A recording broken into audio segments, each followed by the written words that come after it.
जो साथियों, तो आइए आज के क्लास में जो हम लोग workshop calculation and science subject का सबसे पहले यहाँ पर हम लोग जो है उसका सिलेबस को हम लोग पढ़ेंगे और उसके बाद जो है सिलेबस के अनुसार जो है यहाँ पर हम लोग क्लासेस भी करने वाले हैं।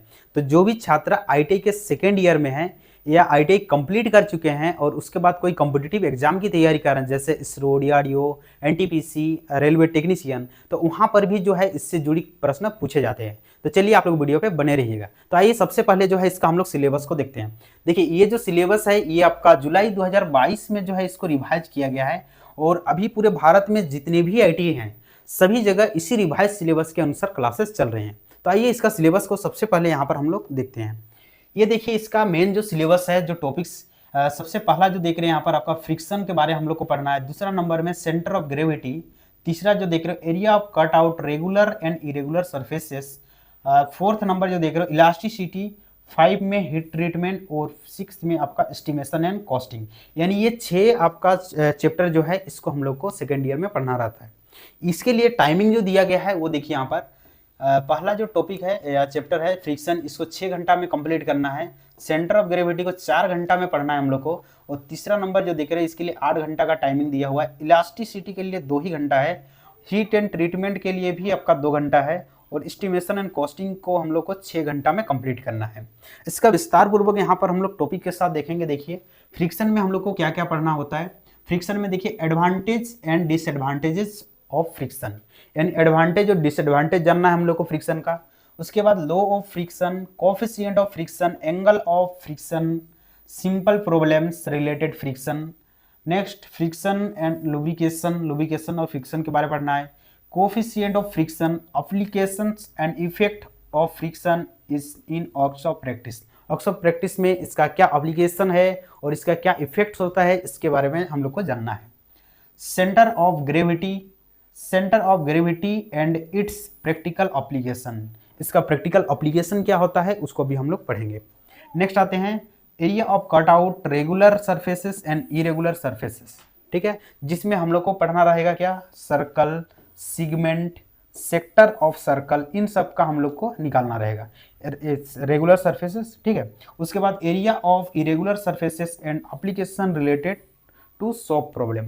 वर्कशॉप में जो कुछ कुछ प्रॉब्लम्स होते हैं तो उसका भी हम लोग यहाँ पर निकालेंगे, ठीक है।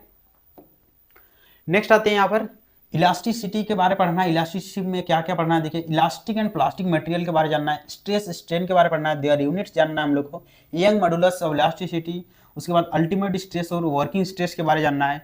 हीट ट्रीटमेंट में क्या पढ़ना है, देखिए heat treatment and advantage, heat treatment क्या होता है और उसका क्या बेनिफिट है उसको जानना है। डिफरेंट हीट ट्रीटमेंट प्रोसेस जिसमें हार्डनिंग, टेम्परिंग, एनिलिंग, नॉर्मलाइजिंग और केस हार्डनिंग के बारे में जानना है। एस्टिमेशन एंड कॉस्टिंग में क्या होता है, simple estimation of requirement material, यानी जो हम लोग वर्कशॉप में जो जॉब बनाते हैं तो उसके लिए क्या एस्टिमेशन होना चाहिए as applicable to the trade. Problem on estimation and costing, कुछ प्रॉब्लम्स भी करने वाले हैं इसका हम लोग, ठीक है। ये जो दो टॉपिक देख रहे हो, हीट ट्रीटमेंट तो कंबाइंड होता है बट अलग अलग अगर ट्रेड है तो उसमें एस्टिमेशन एंड कॉस्टिंग का जो प्रॉब्लम होगा वो आपका चेंज देखने को मिलेगा।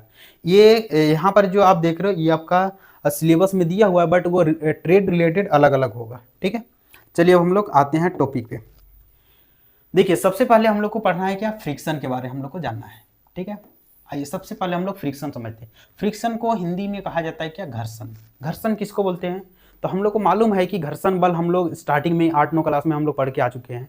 तो घर्षण कैसे होती है, तो अगर दो सॉलिड सरफेस, जैसे एक एग्जांपल देते हैं यहाँ पर, देखिए ये एक सॉलिड है और इसके ऊपर में एक वस्तु रख दी है। ये अगर यहाँ पर स्थित है तो इसके पीछे भी रीजन क्या है, घर्षण का।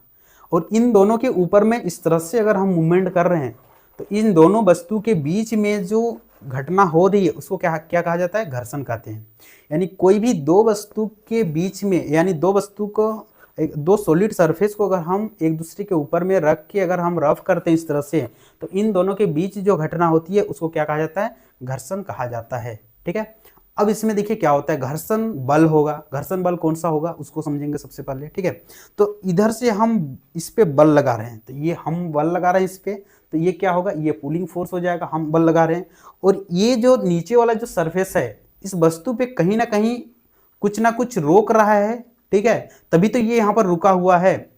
ये ऐसे अपने आप तो जा नहीं रहा है, तो ये जो बल लगा रहा है इसके जस्ट ऑपोजिट डायरेक्शन में, उसको कहा जाता है क्या, फ्रिक्शनल फोर्स कहा जाता है, यानी घर्षण बल कहते हैं उसको। ठीक है, तो यहाँ पर आइए ड्राइंग से समझते हैं हम लोग अभी।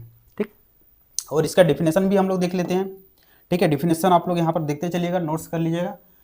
When on a solid surface another solid is rough, a force is created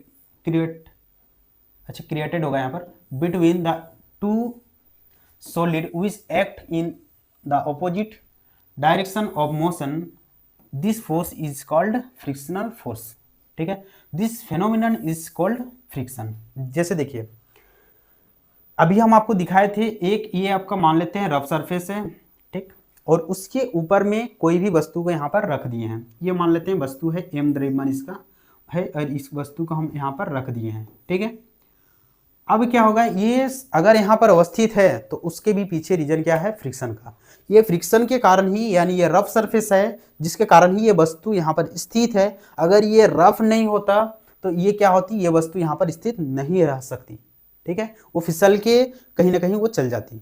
अगर इसको आप एग्जाम्पल के तौर पर आप देखोगे तो जैसे मान लेते हैं, जैसे आप हम लोग चलते हैं, ठीक है, तो कभी कल आप केले का छिलका के ऊपर पैर रख के देखना, वहां पर आप रुक नहीं सकते हो, क्योंकि उसके बीच में क्या होता है, फ्रिक्शन नहीं बन पाता है। ठीक है, जिसके कारण से वो फिसल के गिर जाते हैं। बात समझ रहे हो? तो यहाँ पर फ्रिक्शन के कारण ही क्या होता है, इसमें मौजूद होते हैं। ठीक, अब क्या होता है, अगर इसको हम मूवमेंट कराएंगे, ठीक है, कोई एक डायरेक्शन में मूवमेंट कराएंगे, जैसे ये आपका इस डायरेक्शन में इसको इस पे क्या लगाया जा रहा है, बल लगाया जा रहा है, तो इन दोनों के बीच जो घटना हो रही है उसको क्या बोलेंगे हम लोग, फ्रिक्शन बोलेंगे। क्या बोलेंगे इसको, फ्रिक्शन। यहाँ पर जैसे हम आपको दिखाए थे, ये देखिए, ये इसको इसके एक दूसरे के ऊपर में अगर इस तरह से कर रहे हैं तो इन दोनों के बीच जो घटना हो रही है इसको हम लोग क्या बोलेंगे, फ्रिक्शन बोलेंगे। और इसको जैसे हम इधर से आगे की ओर ऐसे जो है मूवमेंट करा रहे हैं, यहाँ पर बल लगा के इधर आगे मूवमेंट करा रहे हैं, तो ये क्या कर रही है, ये सरफेस जो है उसको पीछे रोकना चाहती है कि उधर नहीं जा। ठीक है, तो वो बल जो लगा रही है उसको क्या बोलते हैं हम लोग, फ्रिक्शनल फोर्स बोलते हैं। क्या बोलते हैं, फ्रिक्शनल फोर्स बोलते हैं। और वो कितना बल लगाएगी, तो वो लिमिटिंग फ्रिक्शन के बराबर है, यानी इसको जितना में हम धकेल दे रहे हैं, ठीक है, या उधर मूव करा पा रहे हैं, तो वो क्या होता है, लिमिटिंग फ्रिक्शन होता है। ठीक है, तो चलिए उसको आगे जाके और भी हम लोग देखेंगे लिमिटिंग फ्रिक्शन क्या होता है। तो सबसे पहले यहाँ पर देखिए, जो घटना हुई उसको हम लोग क्या बोलेंगे, फ्रिक्शन बोलेंगे। और जो उसके ऑपोजिट डायरेक्शन में, जो जिस डायरेक्शन में हम बल लगा रहे हैं उसके ऑपोजिट डायरेक्शन में जो बल लग रहा है, वो रफ सरफेस जो बल लगा रहा है वो क्या होता है, वो फ्रिक्शनल फोर्स होता है। ठीक है, अब यहाँ पर देखिए, इस वस्तु को अगर हम यहाँ पर रख दिए, m द्रव्यमान की वस्तु है, तो इस पे क्या क्या घटना होगा। तो सबसे पहला यहाँ पर जो देख रहे हैं, इसका एक वेट फोर्स नीचे लगेगा, इसलिए इसको W इक्वल टू हम लोग लिख सकते हैं mg। इसका वेट फोर्स कहाँ लग रहा है, नीचे की ओर लगेगा। ठीक है, इसके जस्ट ऑपोजिट डायरेक्शन में इसका क्या लगेगा, एक नॉर्मल रिएक्शन। क्या लगेगा, नॉर्मल रिएक्शन। जब वस्तु सिर्फ स्थिर है, यानी स्टैटिक कंडीशन में है, तो इस पे ओनली क्या, दो ही फोर्स यहाँ पर एक्ट कर रहा है। एक नीचे डायरेक्शन में जो देख रहे हो ये आपका वेट फोर्स लग रहा है, और जस्ट इसके ऊपर जो देख रहे हो ये क्या होता है, नॉर्मल रिएक्शन।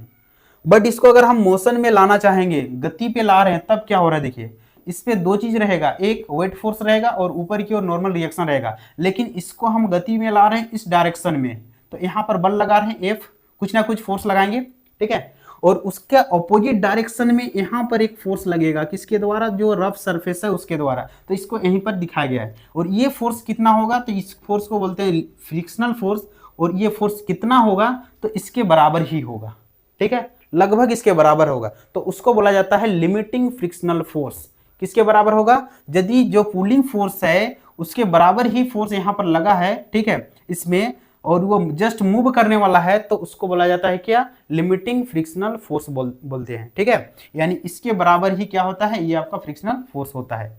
तो चलिए यहाँ तक हम लोग जो है एक समझ गए कि फ्रिक्शनल फोर्स किसको बोलते हैं, जब हम लोग किसी डायरेक्शन में बल लगाते हैं और उसके ऑपोजिट डायरेक्शन में जो बल लगता है, तो उसको हम लोग बोलते हैं क्या, फ्रिक्शनल फोर्स बोलते हैं। और इन दोनों के बीच की घटना को क्या बोलेंगे हम लोग, फ्रिक्शन बोलेंगे।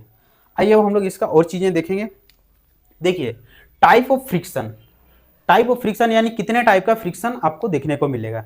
तो मेनली जो देख रहे हैं यहाँ पर दो टाइप का फ्रिक्शन है, एक यहाँ पर स्टैटिक फ्रिक्शन देख रहे हो, दूसरा जो देख रहे हो ये आपका डायनामिक फ्रिक्शन। अगर वस्तु रखा हुआ है, स्थिर रखा हुआ है, जैसे यहाँ पर फिर से देख लीजिए सेम चीज, ये आपका क्या हो गया, ये स्टैटिक फ्रिक्शन हो गया। ये स्टैटिक फ्रिक्शन के कारण ये वस्तु यहाँ पर स्थिर है, ठीक है। अगर यहाँ पर फ्रिक्शन फोर्स नहीं रहेगा, इस ये रफ सरफेस नहीं होगा तो ये यहाँ पर रह नहीं पाएगा, ठीक है। यानी ये आपका फिसल के कहीं ना कहीं ये चला जाएगा। बात समझ रहे हो? यहाँ पर ऑयल डाल दिए और ऑयल डालने के बाद अगर हम इसको रखना चाहेंगे तो ये यहाँ पर रुक नहीं सकता है, ठीक है। तो देखिए ये स्थिर है तो इसमें क्या होता है, स्टैटिक फ्रिक्शन। अगर इसको हम यहाँ से ऐसे मूव करा रहे हैं तो इसमें क्या हो जाएगा, डायनेमिक फ्रिक्शन। क्या होगा, डायनेमिक फ्रिक्शन। तो यहाँ पर आप लोग देख लीजिए, यहाँ पर क्या हो गया, एक हो गया क्या, ये स्टैटिक फ्रिक्शन हो गया और ये जो देख रहे हैं ये आपका डायनेमिक फ्रिक्शन। देखिए इसको, ये जो बॉक्स है इसको धकेल के आगे ले जा रहा है, यानी ये मोशन हो गया। और जस्ट इसके ऑपोजिट डायरेक्शन में जो बल लग रहा है उसको बोला जाता है क्या, फोर्स ऑफ फ्रिक्शन, ठीक है। और इधर क्या हो रहा है, पुशिंग। बात समझ रहे हो? तो यहाँ पर क्या हो गया, एक हो गया क्या, स्टैटिक फ्रिक्शन और दूसरा क्या हो जाएगा, डायनेमिक फ्रिक्शन। आइए नेक्स्ट आते हैं। नेक्स्ट देखिए यहाँ पर type of dynamic friction. Dynamic friction को यहाँ पर दो पार्ट में डिवाइड किया गया है। एक होगा क्या, स्लाइडिंग फ्रिक्शन और दूसरा जो देख रहे हो आपका रोलिंग फ्रिक्शन। स्लाइड करके ले जा रहे हैं, इसका अगर आप एग्जांपल देखोगे हम लोग का वर्कशॉप प्रैक्टिस में, तो जो लेथ का बेड होता है उसके ऊपर में हम लोग जो है टेलीस्कोप को स्लाइड करके मूवमेंट कराते हैं, तो वो हमारा बेस्ट एग्जांपल है, ठीक। तो ये कौन सा फ्रिक्शन हो जाएगा, स्लाइडिंग फ्रिक्शन। रोलिंग फ्रिक्शन का बहुत सारा एग्जांपल है, जैसे जितने भी आप व्हीकल्स देख लो, ठीक है, जिसमें आपका व्हील लगा हुआ है, यानी मैक्सिमम व्हीकल्स, यहाँ तक कि आपका ट्रेन, बस, कार, बाइक, जितना भी आपका साइकिल, टोटल चीज़ें जो होती है ना वो आपका व्हील से काम कर रही है। तो जितने भी चीज़ें आप व्हील जहाँ भी यूज किया हुआ देख रहे हो सभी में क्या होगा, रोलिंग फ्रिक्शन होगा, ठीक है। क्या होगा, रोलिंग फ्रिक्शन। ये क्या होता है, ये हमेशा कम होता है किसका, यानी आपका स्लाइडिंग फ्रिक्शन का। रोलिंग फ्रिक्शन जो देख रहे हो ना, ये हमेशा स्लाइडिंग फ्रिक्शन से क्या होता है, कम होता है। ऐसा क्वेश्चन पूछा जाता है कि स्लाइडिंग फ्रिक्शन और रोलिंग फ्रिक्शन अगर कंपेयर किया जाए तो किसमें किसका वैल्यू कम होगा, तो किसका होगा, तो रोलिंग फ्रिक्शन का। दूसरा ऐसा भी होता है, अगर स्टैटिक फ्रिक्शन, ठीक है, स्टैटिक फ्रिक्शन इससे हमेशा कम क्या होगा, ये आपका स्लाइडिंग फ्रिक्शन, ठीक है, स्लाइडिंग फ्रिक्शन।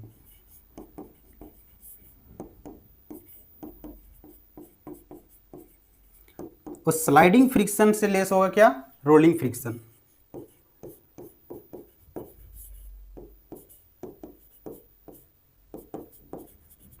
चलिए यहां से भी क्वेश्चन आता है, हमेशा ज्यादा कौन सा होगा, तो स्टैटिक फ्रिक्शन ही। स्टैटिक फ्रिक्शन हमेशा मैक्सिमम आपको देखने को मिलेगा, और इससे कम क्या होगा, तो स्लाइडिंग फ्रिक्शन, ठीक है। यानी स्लाइडिंग फ्रिक्शन और स्टैटिक फ्रिक्शन में कंपेयर देखेंगे तो स्टैटिक फ्रिक्शन का वैल्यू ज्यादा होगा, और इससे भी कम क्या होगा, तो रोलिंग फ्रिक्शन, ठीक है। और इससे भी हम लोग कम कर सकते हैं, और भी बहुत सारी चीज़ यूज करके, जैसे ऑयल यूज कर दिए, ग्रीस यूज किए, फिर रोलर बेरिंग यूज किए, तो इन सबसे हम लोग फ्रिक्शन को और भी कम कर सकते हैं। आइए अब हम लोग नेक्स्ट चीज़ें देखते हैं जो इम्पोर्टेंट है, ये आपका एडवांटेजेस ऑफ फ्रिक्शन, यानी घर्षण के क्या क्या फायदे हैं, इसको हम लोग अभी देखेंगे, ठीक है। सबसे पहला यहाँ पर जो देख रहे हैं ये आपका help us to walk without slipping. Friction हमको क्या करता है, हेल्प करता है बिना किसी फिसलन के, यानी बिना किसी स्लीपिंग के हम लोग को चलने के लिए। अगर हम स्टार्टिंग में ही आपको एक एग्जांपल दिए थे, अगर कहीं भी सरफेस में अगर हम ऑयल डाल दिए या केले के छिलके रख दिए और आपको चलने बोलेंगे तो आपको डिफिकल्ट होगा, क्योंकि उसके बीच आपका फ्रिक्शन नहीं बन पाता है। तो ये बिना किसी फिसलन के हम लोग को क्या करता है, चलने में भी हमको हेल्प करती है। यानी जितने भी चीज़ें अगर देख रहे हो ना, सॉलिड में अगर हम बात करेंगे, सॉलिड सरफेस में, ठीक है, तो सभी चीज़ें अगर कहीं ना कहीं है या कहीं ना कहीं वो रनिंग कर रहा है, तो इसके पीछे रीजन क्या है, फ्रिक्शन का। यानी फ्रिक्शन का ही कहीं ना कहीं हाथ है, या इसका बेनिफिट है हम लोग का कि फ्रिक्शन के कारण ये सब सारी चीज़ें हम लोग कर पा रहे हैं। अभी जैसे देखिए हम यहाँ पर राइटिंग भी कर ले रहे हैं, इस चीज़ को हम लोग पकड़ के भी रखे हैं, हम खड़ा भी हैं, हर चीज़ में आपको फ्रिक्शन देखने को मिलेगा, ठीक है। यानी हर चीज़, जितनी भी चीज़ें देख रहे हो सभी में आपको फ्रिक्शन दिखेगा। ये जो आप स्मार्ट पैनल देख रहे हो, इसको यहाँ हैंग किया हुआ है, यहाँ पर भी फ्रिक्शन का ही काम है, ठीक है। तो देखिए help us to walk without slipping, बिना किसी स्लीपिंग के हम लोग को चलने में ये क्या करती है, हेल्प करती है। दूसरा, use to stop vehicles when brake are applied. Brake apply करने के बाद व्हीकल जो है रुक जाती है। ये देख रहे हो यहाँ पर, ये चक्का में अगर हम ब्रेक यूज किए तो ये रुक जाएगी। अगर ये यहाँ पर अगर आप लोग देखते होंगे कि बारिश के टाइम में जब हम लोग ब्रेक लगाते भी हैं तो कुछ दूर के लिए जो है चक्का घिसक के आगे चला जाता है या स्लिप कर जाते हैं, ठीक है। तो ये भी आपका काम क्या करती है, फ्रिक्शन ही काम करती है, ठीक है। नेक्स्ट है power transmission using gear drive and belt drive. यहाँ देखिए गियर ड्राइव के द्वारा पावर का ट्रांसमिशन हो रहा है, इन दोनों के बीच में फ्रिक्शन फोर्स यूज हो रहा है, फ्रिक्शन लग रहा है, ठीक है। बेल्ट ड्राइव, कभी कल आप लोग देखते होंगे कि ये बेल्ट जब आटा चक्की या धान का जो मिल होता है उसमें आप लोग देखे होंगे कि कभी कल जो है बेल्ट ढीला रहता है, या कहीं भी हम लोग बेल्ट का जहाँ यूज कर रहे होंगे, या साइकिल में भी हम लोग देखते हैं कि चेन कभी कल ढीला रहता है तो वो सिर्फ घूम जाता है, ठीक है। तो जिसके कारण से क्या होता है, पावर का ट्रांसमिशन नहीं हो पाता है। तो इसके भी पीछे रीजन क्या है, फ्रिक्शन का ही यहाँ पर काम है, ठीक। नेक्स्ट आते हैं, ये देख रहे हो चाकू का धार बना रहा है, यहाँ पर गिलास को पकड़ के रखा है, भी आपको बताएं जैसे हम पेन को पकड़ के रखे हैं, ठीक है। तो इन सभी चीजों में किसका यहाँ पर काम है, फ्रिक्शन का, यानी फ्रिक्शन के कारण ही ये सब पॉसिबल है। Using friction we can sharp and any object and also to hold it, उसको हम लोग पकड़ भी रहे हैं तो यहाँ पर भी किसका काम है, तो फ्रिक्शन का ही काम है। नेल्स एंड स्क्रू, ये देखो, ठीक है, इन सब को हम लोग कहीं होल्ड कर रहे हैं। Nails and screw are held in wooden by friction, कहीं भी हम लोग दीवार में भी उसको लगा देते हैं ठोके, ठीक है। तो यहाँ पर भी किसका काम है, तो फ्रिक्शन, फ्रिक्शन के बिना ये सब पॉसिबल ही नहीं है, ठीक है। यहाँ पर देखिए next, heat is produce when two rough surface are rub against each other, यहाँ पर भी देखिए माचिस, ठीक है, यहाँ पर हम लोग घिस के इसको जला दे रहे हैं, हीट प्रोड्यूस कर रहे हैं यहाँ पर, तो इसमें भी देखिए फ्रिक्शन का काम है। दूसरा ये देख रहे हो, इसको क्या बोला जाता है देसी भाषा में, दो लकड़ी को क्या बोलते हैं, जो बरसात के टाइम में भी आप लोग देखते होंगे, या जहाँ जंगलों में, ठीक है, वहाँ पर लकड़ी को ऐसे घर्षण करके वहाँ पर हीट प्रोड्यूस किया जाता है। ऐसे भी कोई भी दो वस्तु का अगर आप घिसोगे ना तो उस पर हीट प्रोड्यूस होगा ही, ठीक है। तो इसका भी यूज हम लोग करते हैं किसमें, हीट प्रोड्यूस। तो ये सब हम लोग का क्या है, बेनिफिट है। चलिए अब हम लोग नेक्स्ट देखते हैं, आइए ये देखिए डिसएडवांटेजेस ऑफ फ्रिक्शन। देखिए इसका कुछ नुकसान भी है, कुछ फायदे हैं तो कुछ नुकसान भी देखने को मिलते हैं, ठीक है। तो ये जो देख रहे हैं यहाँ पर, it causes wear and tear of machine parts, ठीक है। देखिए फ्रिक्शन बहुत ज़्यादा होने से क्या होती है कि नुकसान भी उठाना हम लोग को पड़ता है। जैसे यहाँ पर देखिए मशीन के पार्ट्स जो है टूट फूट सकते हैं इसमें, ठीक है, जिसके कारण से हम लोग को नुकसान होती है। दूसरा worm tyre, tyre coughing, tyre का घिस जाना, जब हम लोग ब्रेक यूज करते हैं तो हम लोग को मालूम नहीं चलता है, जमीन या रोड को तो ज़्यादा नुकसान नहीं होता है, बट हम लोग को टायर को नुकसान होता है तो हम लोग को मालूम चलता है, ठीक है। तो यहाँ पर टायर को भी देखिए यहाँ पर नुकसान हो जाती है इसमें। दूसरा क्या होता है, it produce heat and may causes melting of machine parts. देखिए इस बहुत ज़्यादा टाइम तक अगर हम रनिंग कंडीशन पे रखते हैं तो उससे क्या होता है कि घर्षण के कारण हीट प्रोड्यूस हो जाता है, और जिसके कारण जो मेटल है वो क्या होता है, मेल्ट हो जाता है, जिससे पार्ट्स जो है यहाँ पर डैमेज हो सकते हैं। ये दिखा दे रहा है यहाँ पर कि इससे पार्ट डैमेज होते हैं। आप लोग को मालूम होगा कि जैसे हम लोग बहुत दूर तक ड्राइव कर लिए हैं बाइक में, या जो भी कार, या आप लोग ट्रक देखते होंगे, तो कुछ दूरी के बाद जो है ब्रेक लेते हुए लोग, ठीक है, ताकि इंजन को ठंडा होने दिया जाए। नहीं तो क्या हो जाएगा कि इंजन का पिस्टन सिलेंडर जो है बहुत ज़्यादा हीट होने के कारण वो भी डैमेज हो सकते हैं, ठीक है। तो हीट के कारण भी कुछ चीज़ें हम लोग का नुकसान है। It reduce speed of the moving object, example spindle, shaft, piston. देखिए मूविंग ऑब्जेक्ट यहाँ पर जो देख रहे हो इस पर भी क्या होता है, रिड्यूस करता है हीट फ्रिक्शन के कारण, ठीक है। तो यहाँ पर आप स्पिंडल जो देख रहे हो ये क्या हो रहा है, फ्रिक्शन तो इसके बीच में होगा ही, तो जिसके कारण से मूविंग पार्ट्स को क्या किया जाता है कि इसका स्पीड को रिड्यूस कर सकता है। दूसरा यहाँ पर भी आपका पिस्टन और सिलेंडर जो देख रहे हो यहाँ पर भी फ्रिक्शन के कारण थोड़ा स्पीड इसको कम होती है इसमें, ठीक है। तो ये एक थोड़ा सा इसमें क्या है, डिसएडवांटेजेस है। दूसरा इसमें फ्रिक्शन के कारण यहाँ भी हीट प्रोड्यूस होता है, जिसके कारण आप लोग देखते होंगे कि फ्रिक्शन को हम लोग जो है कैसे कम कर सकते हैं। यानी यहाँ पर देखिए रिड्यूस फ्रिक्शन, फ्रिक्शन को कैसे हम लोग कम कर सकते हैं। यहाँ पर देखिए बाय यूजिंग सुटेबल लुब्रिकेंट जैसे oil, grease between the moving parts. जो भी हमारे मूविंग पार्ट्स होते हैं, जैसे यहाँ पर आप लोग देख सकते हो ये आपका गियर हो गया, ये आपका बेयरिंग हो गया, तो ये सब हमारे जो मूविंग पार्ट्स होते हैं मशीन के, तो इसके बीच में हम लोग क्या यूज करेंगे, ऑयल यूज करेंगे। दूसरा ग्रीस यूज करके जो है इसका हम लोग फ्रिक्शन को कम कर सकते हैं। दूसरा यहाँ पर देखिए अगर आपका सरफेस का हमको फ्रिक्शन को कम करना है तो क्या यूज करेंगे, by polishing the surface to make them smooth. क्या करके हम लोग यूज करेंगे, तो पॉलिशिंग। यहाँ पर हम लोग क्या कर देते हैं, यहाँ पर पॉलिशिंग करके भी हम लोग जो है इसका सरफेस को स्मूथ बना सकते हैं। दूसरा यहाँ पर आइए by using ball bearing and roller bearing. देखिए बॉल बेयरिंग और रोलर बेयरिंग का यूज करके भी हम लोग क्या कर सकते हैं, फ्रिक्शन को कम कर सकते हैं। यहाँ पर देखिए ये है आपका बॉल बेयरिंग, इधर आपका रोलर बेयरिंग बना हुआ है इसमें, ठीक है। तो ये सब खास करके आपको कैसे जगह में देखने को मिलेगा, तो ये आपका जो हमारे मूविंग जो शाफ्ट होते हैं तो उसको कहीं पर हम लोग को होल्ड करके रखना रहता है, तो वहाँ पर हम लोग क्या करते हैं, इस तरह का हम लोग बेयरिंग यूज करते हैं, क्योंकि वहाँ पर बहुत ज़्यादा आपका फ्रिक्शन ना हो और फ्रिक्शन को कम करके रखा जा सके। तो ये आपका बेयरिंग का यूज करके भी हम लोग कर सकते हैं।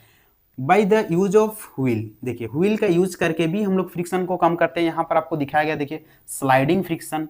ये देखिए कोई भी एक यहाँ पर मान लेते हैं एक ऑब्जेक्ट है, इसको ये जो है खींच के ले जा रहा है ऐसे करके, तो इसको देखिए बहुत ज़्यादा यहाँ पर क्या लग रहा है, मेहनत लग रहा है। यहीं पर अगर व्हील का यूज कर दिया जाए तो इसको आसानी से ये जो है लुढ़का के ले जा सकता है। तो इस तरह से देखा जाए यहाँ पर कि हम लोग व्हील का यूज करके भी हम लोग यहाँ पर क्या कर रहे हैं, फ्रिक्शन को कहीं ना कहीं हम लोग कम कर सकते हैं, ठीक है। तो ये रहा हमारा क्या, फ्रिक्शन को कैसे हम लोग कम कर सकते हैं। आइए अब हम लोग इसका और भी चीज़ों को हम लोग देखते हैं। यहाँ पर देखिए लॉ ऑफ फ्रिक्शन, घर्षण के कुछ नियम होते हैं, क्या क्या इसमें नियम हम लोग को देखना पड़ता है या क्या क्या पालन होती है उसको देख लीजिए। यहाँ पर frictional force directly proportional to normal reaction. यहाँ पर देखिए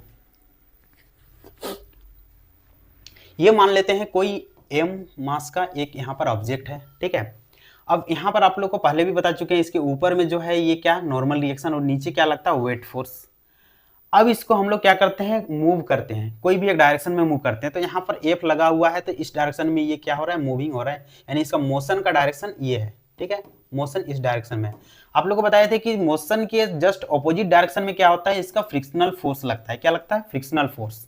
तो यहाँ देखिए जो फ्रिक्शनल फोर्स होता है या जो लिमिटिंग फ्रिक्शन होता है ये क्या होगा, ये आपका नॉर्मल रिएक्शन का क्या होता है, ये आपका समानुपाती होता है। इसका मतलब यहाँ पर देखिए यानी F is directly proportional to normal reaction, यानी R लिखेंगे, F यहाँ पर स्मॉल f भी लिख लेना ताकि आपको मालूम चलेगी आपका क्या है, फ्रिक्शनल फोर्स है, ठीक है। तो F यानी फ्रिक्शनल फोर्स क्या होगा, नॉर्मल रिएक्शन का समानुपाती होगा। अगर नॉर्मल रिएक्शन अगर बढ़ेगा, ज्यादा होगा, तो आपका क्या होगा, फ्रिक्शनल फोर्स भी ज्यादा होगा। ये क्या है, ये आपका first law of friction. Second हम लोग देखते हैं frictional force act opposite to the direction of motion. अभी आपको बताएं कि इसका अगर मोशन इस डायरेक्शन में है तो फ्रिक्शनल फोर्स का डायरेक्शन किधर होगा, तो जस्ट इसके ऑपोजिट डायरेक्शन में होगा। किस डायरेक्शन में होगा, तो ऑपोजिट, यानी मोशन के ऑपोजिट डायरेक्शन। सेकेंड हम लोग समझ गए। नेक्स्ट आते हैं frictional force depend on the nature of contact surface, ठीक है। फ्रिक्शनल फोर्स किस पे डिपेंड करेगा, तो ये नेचर ऑफ कॉन्टेक्ट सरफेस, यानी जिस सरफेस पे ये है उसका उस सरफेस का नेचर किस तरह का है, तो उस पे डिपेंड करता है क्या, फ्रिक्शनल फोर्स, ठीक है। नेक्स्ट आते हैं 4 number, frictional force is independent over the area and shape of contacting surface. देखिए ये स्वतंत्र है, फ्रिक्शनल फोर्स किस पे डिपेंड नहीं करेगा, तो ये किस पे नहीं करेगा, एरिया और shape of contact surface. Contact surface का शेप किस तरह से है या उसका कितना एरिया है, इस पे कोई डिपेंड नहीं करेगा। आइए ये दोनों को हम लोग फिगर से यहाँ पर फिर समझते हैं हम लोग। यहाँ पर देखिए ये फर्स्ट आपका 3rd नंबर वाला आपको यहाँ पर देख लीजिए, frictional force depends on the nature of contact surface. यहाँ का देखिए ये जो आप देख रहे हैं ये आपका स्मूथ सरफेस पे ये गेंद यहाँ पर है और यहाँ पर देखिए रफ सरफेस, तो ये दोनों पे डिपेंड करेगा, ठीक है। स्मूथ सरफेस पे अगर ये गेंद है तो ये बहुत दूर तक अगर हम इसको जो है यहाँ पर फोर्स लगा दिए तो ये बहुत दूर तक क्या होगी, चला जाएगी। जैसे अगर हम मान लेते हैं क्रिकेट खेलते हैं तो आप लोग देखते होंगे कि मैदान में जिस साइड में बहुत अच्छा स्मूथ बना हुआ रहता है जिस साइड में, तो वहां पर अगर गेंद आपका चली गई तो वो जल्दी वहां पर क्या हो जाती है, 4 रन पे चला जाता है, यानी स्पीड में वहां गेंद भाग जाती है। लेकिन जिस साइड रफ होता है तो वहां पर देखना थोड़ा सा टाइम लगता है, ठीक है। तो इस तरह से आपको देखने को मिलेगा। तो रफ सरफेस में फ्रिक्शन होता है जिसके कारण ये क्या होती है, गेंद बहुत तेजी से यहाँ पर नहीं जाती है, और अगर आपका सरफेस स्मूथ रहेगा तो यहाँ पर बहुत तेजी से जाएगी, यानी कॉन्टेक्ट सरफेस यहाँ पर क्या कर रहा है, डिपेंड कर रहा है। नेक्स्ट आते हैं ये 4 नंबर वाला, देखिए यहाँ पर फ्रिक्शनल फोर्स क्या है, ये इंडिपेंडेंट है किस पे, तो एरिया और शेप पे। यहाँ पर देखिए सेम साइज का यहाँ पर सेम यहाँ पर एक ही मान लेते हैं, ये कोई एक ईंट ही है ना, इसको अगर हम देखेंगे तो यहाँ पर सरफेस पे रख दिए, कॉन्टेक्ट सरफेस देखिए दोनों का सेम है, ठीक है। बट इसका देखिए इसका एरिया यहाँ पर नीचे आपका चेंज देखने को मिलेगा, इसको आपका हॉरिजॉन्टल यहाँ पर रखा गया है, ठीक है। अब देखिए ये दोनों को यहाँ से क्या कर रहे हैं हम लोग, ऐसे करके खींच रहे हैं। अब आप लोग यहाँ पर देखोगे कि ये देखिए दोनों का यहाँ पर रीडिंग सेम आपको देखने को मिलेगा। क्या देखने को मिलेगा? तो दोनों में रीडिंग जो होगा वो आपको सेम देखने को मिलेगा। तो इसका मतलब हम लोग एक चीज समझ गए कि ये आपका एरिया और शेप पे कोई डिपेंड नहीं करता है। ये किस पे डिपेंड करता है? तो ये ओनली फॉर ओनली किस पे? तो कॉन्टेक्ट सरफेस वो कैसा है। जैसे यहाँ पर ये देखिए, यहाँ पर इसका जो नेचर है ये रफ है, ये स्मूथ है, तो इस पे ये डिपेंड करेगा। तो चलिए हम लोग यहाँ पर जो है लॉ ऑफ फ्रिक्शन हम लोग समझ चुके हैं। अब आइए हम लोग इसका आगे देखते हैं। अब देखिए, अब इसका कुछ इंपॉर्टेंट पॉइंट्स हम लोग यहाँ पर पढ़ेंगे, फ्रिक्शन के कुछ इंपॉर्टेंट पॉइंट। ठीक है, तो जैसे आपका यहाँ पर देखिए coefficient of friction. Coefficient of friction क्या होता है इसके बाद जानेंगे। एंगल ऑफ फ्रिक्शन क्या होता है, नेक्स्ट एंगल ऑफ रिपोज क्या होता है, इंक्लाइंड प्लेन क्या होता है। ये चार जो पॉइंट देख रहे हो ये बहुत ही इंपॉर्टेंट है, इसको अच्छा से आप लोग यहाँ पर समझिए। तो आइए हम लोग सबसे पहले यहाँ पर देखते हैं क्या कॉन्टेक्ट कोफिशिएंट ऑफ फ्रिक्शन। देखिए कोफिशिएंट ऑफ फ्रिक्शन इसको कहा जाता है घर्षण गुणांक। ठीक है, क्या कहते हैं इसको? घर्षण का गुणांक, यानी कितना होगा, कैसा सरफेस रहेगा तो कितना इसका घर्षण गुणांक होगा, ये हम लोग यहाँ से फाइंड आउट करते हैं। तो सबसे पहले हम लोग समझेंगे क्या कोफिशिएंट ऑफ फ्रिक्शन। आइए इसका डिफिनेशन भी हम लोग देख लेते हैं। The ratio between limiting friction and normal reaction is called coefficient of friction. आइए यहाँ से समझिए अब इसको। जैसे हम स्टार्टिंग से आप लोग को ये इसमें बता रहे हैं कि ये मान लेते हैं एम मास का कोई एक बॉडी है। ठीक है, अब इस पे क्या होगा, अगर ये स्थिर कंडीशन पे रखा हुआ है तो नीचे की ओर वेट फोर्स लगेगा, इसके जस्ट ऊपर क्या लगेगा, यहाँ पर नॉर्मल रिएक्शन। लेकिन इसको किसी एक डायरेक्शन में यहाँ पर अगर हम फोर्स लगा रहे हैं, पुल कर रहे हैं, यहाँ पर पुलिंग फोर्स पुश, ठीक है, तो पुश या पुल कीजिए। ठीक है, तो मान लेते हैं इस साइड में इसका मोशन है, क्या होगा, मोशन, तो जस्ट इसके ऑपोजिट डायरेक्शन में क्या लगेगा, इसका फ्रिक्शनल फोर्स लगेगा। अब क्या है यहाँ पर समझिए, फ्रिक्शनल फोर्स यानी एफ जो होगा ये समानुपाती होगा किसका, नॉर्मल रिएक्शन का। ये हम लोग थोड़ा देर पहले ही हम लोग इसको देख लिए हैं। क्या होगा, यानी फ्रिक्शनल फोर्स जो होगा ये नॉर्मल रिएक्शन का क्या होगा, समानुपाती होगा। इस कंडीशन में अब अगर हम यहाँ पर ये जो आपका समानुपाती वाला साइन को हटा दें तो इसके बदले में यहाँ पर एक कांस्टेंट आता है जिसको बोला जाता है यहाँ पर म्यू। म्यू इंटू क्या हो जाता है, आर। अब अगर हम म्यू इज इक्वल टू करेंगे तो क्या हो जाएगा यहाँ पर एफ बाई आर। ये जो आप म्यू जो देख रहे हो इसी को कहा जाता है कोफिशिएंट ऑफ फ्रिक्शन। क्या कहते हैं इसको, coefficient of friction, coefficient of friction. तो आप लोग समझ में आ गया होगा कि कोफिशिएंट ऑफ फ्रिक्शन किसको कहते हैं। तो म्यू जो यहाँ पर आप लोग देख रहे हो, म्यू कैसे आया, तो फ्रिक्शनल फोर्स जो होता है ये समानुपाती होता है किसका, नॉर्मल रिएक्शन का। और इसको समानुपाती वाला साइन को जब हम लोग यहाँ से हटाते हैं तब यहाँ पर इसके बदले में एक कांस्टेंट आता है जिसको बोला जाता है यहाँ पर क्या, म्यू। और ये म्यू इज इक्वल टू करेंगे तो क्या हो जाएगा, एफ बाई आर। ठीक है, तो हम लोग को यहाँ पर जानना क्या था, म्यू। म्यू क्या होता है यहाँ पर, कोफिशिएंट ऑफ फ्रिक्शन। आइए अब हम लोग नेक्स्ट देखते हैं। नेक्स्ट है आपका angle of friction. Angle of friction क्या होता है इसको समझिए। अभी हम लोग देखे थे क्या, ये एफ जो देख रहे हो, एफ किसके समानुपाती होता है, आर का। और अभी हम लोग देखें क्या एक चीज और, म्यू इज इक्वल टू क्या देखें, एफ बाई आर। ये हम लोग देख चुके हैं। ठीक है, अब यहाँ पर ध्यान दीजिए, ये एफ जो होगा, एफ और आर के बीच में एक यहाँ पर बनता है क्या, रिजल्टेंट। क्या बनता है, ये आप जो देख रहे हो एस से इसको इंडिकेट किया गया है, रिजल्टेंट। और ये रिजल्टेंट और आर के बीच एक एंगल बनता है। क्या बन रहा है यहाँ पर, रिजल्टेंट और आर के बीच एक एंगल बन रहा है, इसको यहाँ पर हम लोग म्यू नाम दिए हैं। ठीक है, और ये जो म्यू होता है इसी को बोला जाता है क्या, एंगल ऑफ फ्रिक्शन। यानी म्यू इज इक्वल टू यहाँ पर अगर हम देखेंगे तो हम इसको टेन थीटा भी लिख सकते हैं। ठीक है, तो देखिए किसके किसके बीच के एंगल को हम लोग एंगल ऑफ फ्रिक्शन बोलेंगे, तो जो रिजल्टेंट होगा यानी एफ फ्रिक्शनल फोर्स और जो नॉर्मल रिएक्शन के बीच जो रिजल्टेंट होगा, और रिजल्टेंट और नॉर्मल रिएक्शन के बीच जो एंगल बनता है उसको क्या बोलते हैं हम लोग, एंगल ऑफ फ्रिक्शन। तो यहां तक आप लोग को एंगल ऑफ फ्रिक्शन समझ में आ गया होगा। आइए हम लोग नेक्स्ट चलते हैं। देखिए ये एक इंपॉर्टेंट चीज है, angle of repose. Angle of repose आइए अब हम लोग समझते हैं। पहले इसका डेफिनेशन देख लीजिए यहाँ पर। ठीक है, it is the minimum angle that an inclined plane make with horizontal when a body placed on it just begin to slide down। आइए इसको समझिए सबसे पहले। ठीक है, देखिए अब यहाँ पर एक आपको एग्जांपल के तौर पे आपको हम दिखा रहे हैं। मान लेते हैं ये एक आप लोग यहाँ पर देख रहे हो। ठीक है, ये कोई एक सरफेस है और इसके ऊपर में क्या कर रहे हैं, एक ऑब्जेक्ट को यहाँ पर हम रख दिए हैं। अब क्या होगा, यहाँ पर देखिएगा ये अभी हॉरिजॉन्टल है इसको इंक्लाइंड अभी नहीं किए हैं, मान लेते हैं इसको हम इंक्लाइंड करेंगे तो क्या ये ऑब्जेक्ट मूव करेगा? इतना कर दिए, अभी तक मूव नहीं किया है, और थोड़ा आगे बढ़ाते हैं, और थोड़ा आगे बढ़ाते हैं, देखिए ऐसे, अब देखो मूव कर रहा है। इसमें देखिए कोई भी फोर्स यहां पर हम नहीं लगाए हैं, बट इसको हम इंक्लाइंड कर दिए ऐसे, ठीक है, तो जिसके कारण से ये ऑब्जेक्ट जो है क्या हो गया, ये आपका मूव करके नीचे आ गया, ठीक है। तो जितना इंक्लाइंड करने से ये जस्ट मूव कर रहा है उसी को बोलते हैं क्या, एंगल ऑफ रिपोज। क्या बोलते हैं उसको? Angle of repose. यानी जितना एंगल हम इस पे बनाएं और उस एंगल पे ये जस्ट मूव करने वाला है तो उसी को बोला जाता है क्या, एंगल ऑफ रिपोज। तो आप लोग को समझ में आ गया होगा। लेकिन इसका अगर हम देखेंगे तो आमतौर पर कैसे ये देखने को मिलेगा, कहां पर ये ज्यादातर हम लोग को देखने को मिलता है। तो आप लोग यहां पर देखिए एक चीज, ये आप लोग को दिखाई दे रहा है, ये आप समझिए कि ये आपको कहां देखने मिलेगा, तो जहां हम बालू इकट्ठा करते हैं ट्रैक्टर से डायरेक्ट हम कहीं पर इकट्ठा कर रहे हैं। दूसरा, गांव में आप लोग देखते होंगे जब धान का झड़ाई हो जाता है उसके बाद हम लोग क्या करते हैं, एक जगह इकट्ठा करते हैं। तो उस टाइम क्या होता है कि धान एक जगह जब लाते हैं तो एक ही जगह हम लोग जो भी बोरा इस सब से डालते हैं, तो वहां पर क्या होता है कि एक जगह इस तरह का शेप ले लेता है। तो यहाँ पर आपको क्या देखने को मिलेगा, तो एंगल ऑफ रिपोज। अभी जैसे आप लोग को उसमें दिखाए हैं, ठीक है, तो ये भी यहाँ पर भी आपको क्या देखने को मिलेगा, ये देखिए एंगल ऑफ रिपोज। यानी ये एंगल कितना होगा कि जस्ट वो आपका क्या होगा, बिगेन टू स्लाइड, जस्ट वो स्लाइड करने ही वाला है, तो उसी एंगल को क्या बोलते हैं हम लोग, एंगल ऑफ रिपोज। इसको आइए हम लोग अब इस ग्राफ से अब हम लोग समझते हैं।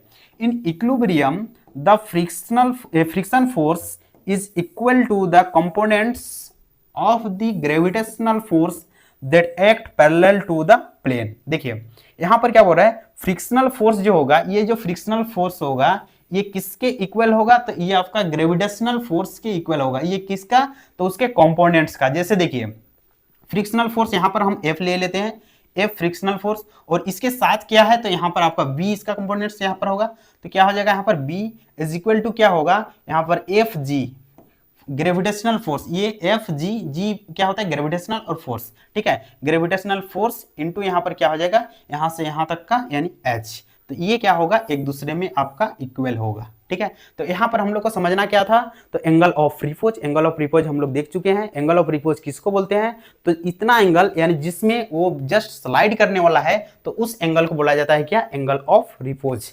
आइए अब हम लोग इसका कुछ और चीजें देखते हैं, और इसी का यहाँ पर भी आप लोग देखोगे इंक्लाइंड प्लेन में। ये देखिए इंक्लाइंड प्लेन, अब ये समझिए इंक्लाइंड प्लेन क्या होता है। तो देखिए इंक्लाइंड का मतलब आप लोग समझ रहे हो कि ये आपका इस तरह से आपका स्लोप आपका बना हुआ रहेगा। एक आपका यहाँ पर अगर हम देख रहे हैं कि ये आपका हॉरिजॉन्टल ये आपका सरफेस है, और यहाँ पर एक आपका प्लेन बना हुआ है, और ये प्लेन कैसा है, ये आपका इंक्लाइंड है, ठीक है। और इसके ऊपर में हम ये आपका जो है एम मास की कोई भी वस्तु को यहाँ पर हम रख दिए, ठीक है, यहाँ पर इसको हम रख दिए हैं। अब देखिए अब इसमें क्या क्या होगा, तो इसका वेट फोर्स जो देख रहे हो इसका सीधे आपका अर्थ की ओर लगेगा, यानी सीधा इस डायरेक्शन में, ठीक है, यहाँ पर वेट फोर्स लग रहा है। अब दूसरा इसका इस साइड में अगर इसका हम कंपोनेंट्स निकालेंगे तो क्या हो जाएगा, डब्ल्यू कोस थीटा, क्या हो जाएगा यहाँ पर डब्ल्यू कोस थीटा। जस्ट इसके ऑपोजिट डायरेक्शन में क्या होगा, नॉर्मल रिएक्शन। इस पे फोर्स किधर लग रहा है, तो इस डायरेक्शन में इसका फोर्स लग रहा है, तो यहाँ पर इसका कंपोनेंट्स क्या हो जाएगा, तो डब्ल्यू साइन थीटा हो जाएगा। क्या हो जाएगा, डब्ल्यू साइन थीटा। जस्ट इसके ऑपोजिट में इसका क्या लगेगा, फ्रिक्शनल फोर्स लगेगा। क्या लग रहा है यहाँ पर, फ्रिक्शनल फोर्स। अब इसको अगर हम ऐसे लिखेंगे, देखिए F is equal to W sine theta, ऐसा हम लोग लिख सकते हैं। क्यों, क्योंकि ये एक दूसरे में क्या होती है, बराबर होती है। तो F इज इक्वल टू हम लोग क्या लिखेंगे, W sine theta. R is equal to हम लोग क्या लिख सकते हैं यहाँ पर, डब्ल्यू कोस थीटा। क्या लिखेंगे, डब्ल्यू कोस थीटा। अब ये दोनों को अगर हम क्या करेंगे, यहाँ पर रेशियो बनाएंगे यानी डिवाइड करेंगे, तो क्या हो जाएगा, देखिए F by R is equal to W sine theta by क्या हो जाएगा, डब्ल्यू कोस थीटा। क्या हो जाएगा, डब्ल्यू कोस थीटा। यहां से यहाँ डब्ल्यू ये हट जाएगा, जिसके कारण से साइन बाई कोस क्या होता है, टेन थीटा, यानी F बाई आर क्या हो जाएगा यहाँ पर, टेन थीटा, ठीक है। अब यहां से अगर हम थीटा निकालेंगे तो क्या हो जाएगा, tan inverse F by R, या इसके बदले आप म्यू भी यहां पर आप लिख सकते हो। क्या लिख सकते हैं, इसके बदले हम लोग अगर यहाँ पर देखा जाए तो tan theta is equal to, sorry theta is equal to tan inverse क्या लिखेंगे हम लोग, म्यू, यानी म्यू इज इक्वल टू क्या होता है, F बाई आर होता है। तो यहाँ से आप थीटा एंगल आप निकाल सकते हो, यानी इंक्लाइंड प्लेन, ये जो आप एंगल जो देख रहे हो थीटा एंगल, इसको यहाँ से हम लोग फाइंड कर सकते हैं। तो चलिए यहाँ तक जो है हम लोग फ्रिक्शन का कुछ इंपॉर्टेंट चीज़ों को हम लोग देख चुके हैं। इसके बाद इससे रिलेटेड जो है न्यूमेरिकल क्वेश्चन यहाँ से हम लोग स्टार्ट करने वाले हैं। तो चलिए तब तक के लिए थैंक्स।